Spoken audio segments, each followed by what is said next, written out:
This is the Paltalk News Network. The views expressed are solely those of the speaker and not necessarily those of Paltalk.com, AVM Software, or its advertisers.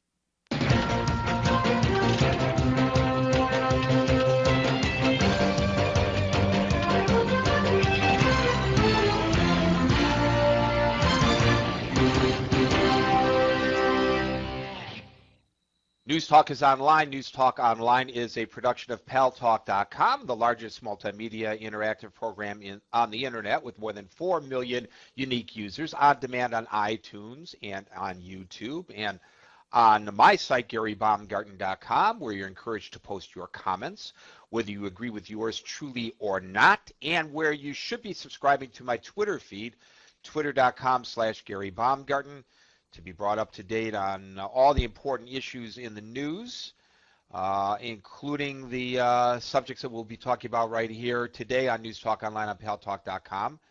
And thanks to our good friends at CRN Digital Talk Radio, we're syndicated to an additional 12 million households. I am your host, Gary Baumgarten. I welcome you to the show. Last week, Friday, we concentrated on talking about the numerous disasters that were hitting the Pacific. And we had somebody on from the American Red Cross, and we told you that the Little Angels Charities folks were going to hold a weekend fundraiser to raise money for the Red Cross disaster relief efforts. Jim Hickman from the Little Angels Charities, how did you guys do in your fundraising efforts here on Paltalk.com?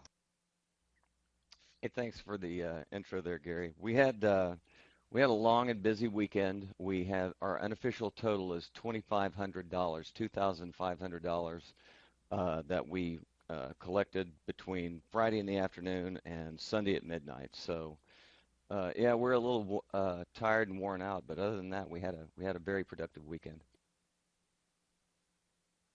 Well, thank you for that, and thanks also go to the members of the Paltalk community who contributed. And I know you're still taking money in. For those who want to still contribute, what is that URL? That is correct, Gary. They can find all of the links necessary, whether they're contributing to American.redcross.org or if they're contributing to the international link. Both of the links are on our website, which is www.littleangelscharities.org. And the board of directors of the Little Angels Charities would also like to extend our thanks to Paltalk.com and to your crew as well for helping to facilitate the event for us. Anytime, my brother, anytime. Okay, thank you for that. Now we're going to switch gears and talk about a case that is coming before the United States Supreme Court when their new session begins tomorrow. There are several very interesting cases, including one with regard to the Chicago gun law. But the one that I really would like to talk about, we could talk about the Chicago case as well, as if you like, is the support of the Obama administration for a law that would make it illegal to depict animal cruelty. Now, let me just make the record clear at the onset. I am very much against animal cruelty. I rode with the first two sworn-in animal cruelty officers for the Michigan Humane Society when that animal cruelty division was first started.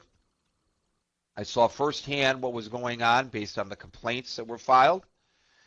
We did investigations, they as law enforcement officers, me as an investigative journalist working in conjunction with one another, of pit bull fighting that was going on in the city of Detroit. For those of you who are fans, as I am, of Animal Planet, they are now featured. That crew that has evolved to a full department on Animal Cops Detroit. So I am not in favor of animal cruelty, but I am also not in favor of any law or regulation that would limit one's free speech in the United States, with the rare exception of, I guess, screaming fire in a crowded theater, that kind of an example. And I do not understand how this administration, a president who is a constitutional law professor, would support a bill that would say that I cannot depict animal cruelty. You know, in some countries, it's against the law to show an image of the swastika. I'm against that law. Now, those of you who know me know that I am clearly not a supporter of the Nazis, but I'm against the law.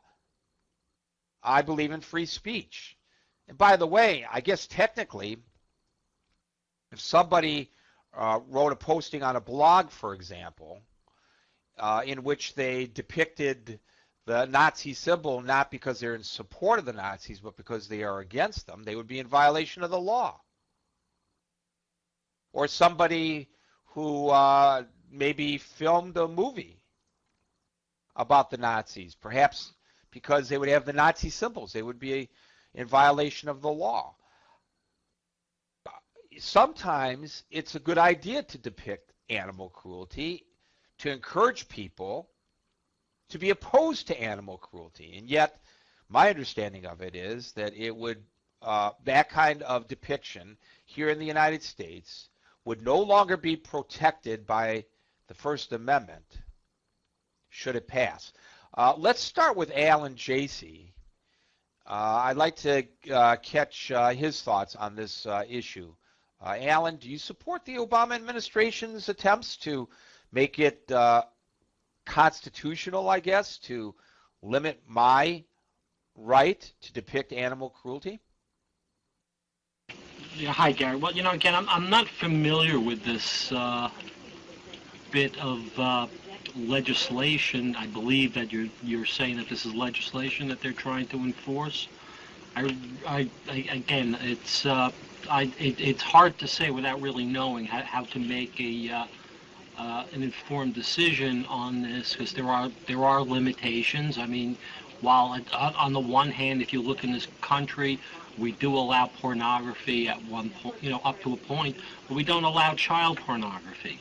So, there are limitations of free speech.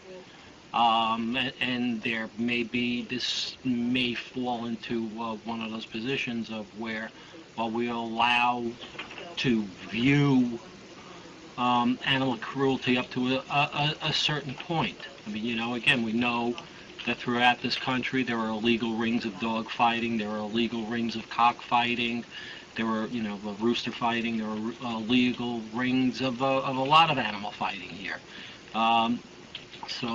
You know, we know that these things do occur, and they are illegal, and they are against the law. So is it such a stretch if you outlaw the visual aspect